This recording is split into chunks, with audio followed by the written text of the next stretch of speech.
It was like a vacation. I was a kid. I didn't know what was going on, but I'm sure it was so stressful for the parents. I remember waking up and going downstairs, and I couldn't even get to the bottom of the stairs because the water was rising so fast or so far.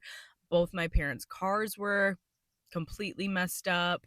They got new cars from that. I remember that was such a crazy experience. Wow. But this is where I learned to ride a bike. I had my first crush. I think his name was Luke, and he lived in the apartments on the first floor. That was my first crush.